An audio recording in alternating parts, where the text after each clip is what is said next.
satu surat yang ketika dibacakan oleh Ammar bin Yasir membuat ayah dan ibunya masuk Islam, yaitu surat Ad-Duha. Ada 3 part dari surat ini.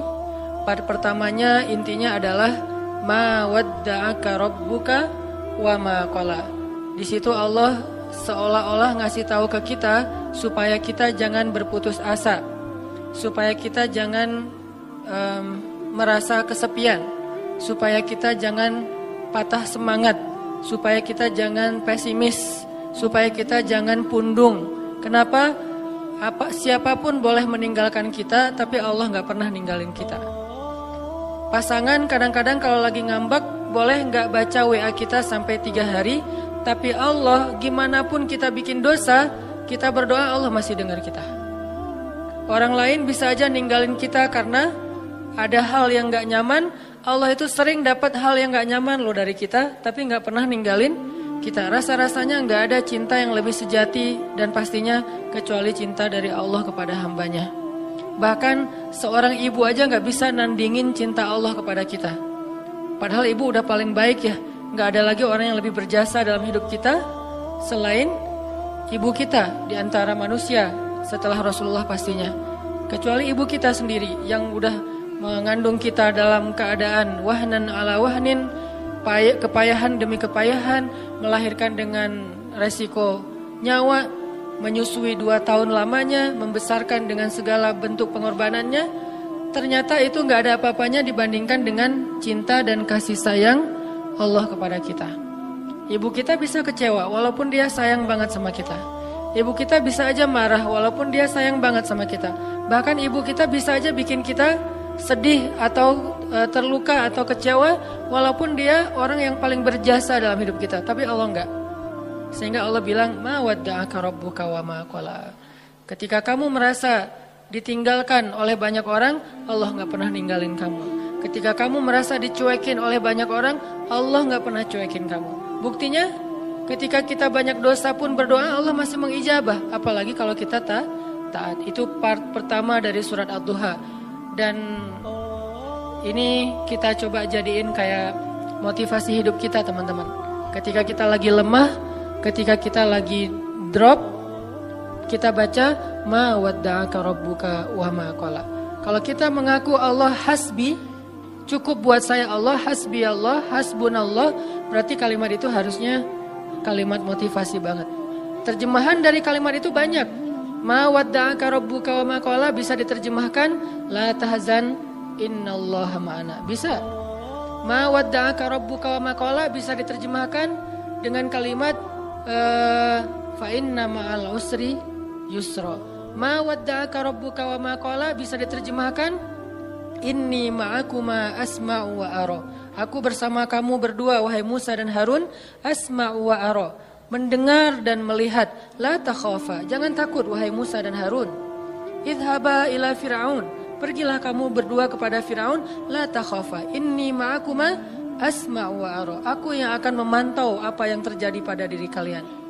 Jadi aku tahu banget, update banget setiap detiknya.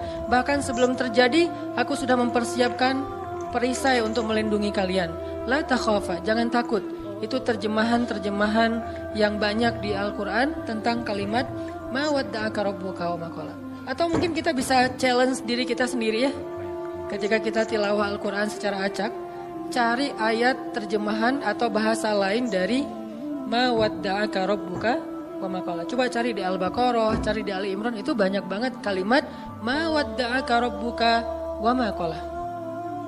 Rabbmu tidak pernah meninggalkanmu, gak pernah benci sama kamu. Ayatnya banyak banget bahwa Allah gak pernah ninggalin kita, bahwa Allah gak benci sama kita. Salah satunya mungkin kalau Allah gak benci sama kita tuh misalnya ayat fa'in yuridullahu bikumul yusra wala yuridu bikumul usr. Sehingga siapa yang berpikir syariat itu kayak beban, seolah-olah Allah kayak nggak rela gitu ngelihat kita nyaman, kok dikasih syariat, dikasih beban, dikasih tugas, dikasih batasan. Enggak, itu salah paham. Allah ngasih syariat bukan untuk ngebebanin kita, bukan karena Allah iseng sama kita, bukan karena Allah benci sama kita, tapi karena Allah pengen memudahkan hidup kita justru dengan syariat. Syariat itu bukan mempersulit hidup kita. Kalau sebuah negara meninggalkan syariat karena takut sulit kehidupan negara itu, justru kita terjebak dalam wasawisus syaitan. Mulailah kita dengan hiruk pikuk, dengan kekacauan gara-gara meninggalkan syariat. Kalau sebuah bangsa, masyarakat, keluarga, pribadi pengen hidupnya lebih mudah, ati Allah wa ati Rasul. Coba ikutin cara Allah, pasti akan jadi mudah. Memang di awalnya kelihatan agak-agak challenging nih, tapi begitu kita jalanin, yusrun, mudah, semuanya mudah. Siapa yang taat sama Allah, Allah kasih jalan keluar. Ini jalan keluarnya. Siapa yang taat sama Allah, Allah kasih rezeki yang tidak terduga-duga. Ini rezeki yang tidak terduga-duga. Akhirnya ketemu teman orang Bandung yang udah tinggal di sana. Siapa yang taat sama Allah, Allah mudahin urusannya. Jadi mudah kemana-mana digayat. Siapa yang taat sama Allah, Allah gugurkan dosanya. Berharap kayak gitu dan dilipat gandakan pahalanya. Berharap juga kayak gitu. Ini artinya hal sepele gini aja Allah hargain. Karena faman ya'mal mithqala dzarratin khairan yarah. Pasti Allah balas. Ma wadda'aka rabbuka wa ma qala. Jadi Allah tuh nggak pernah absen teman-teman, nggak pernah offline, nggak pernah kelewat gitu. Aduh ada yang kelewat nih nggak sempat di like. Kalau kita kan kalau terlalu banyak nge-following, akhirnya udah ketutup ya, ketimpa sama yang baru posting gitu.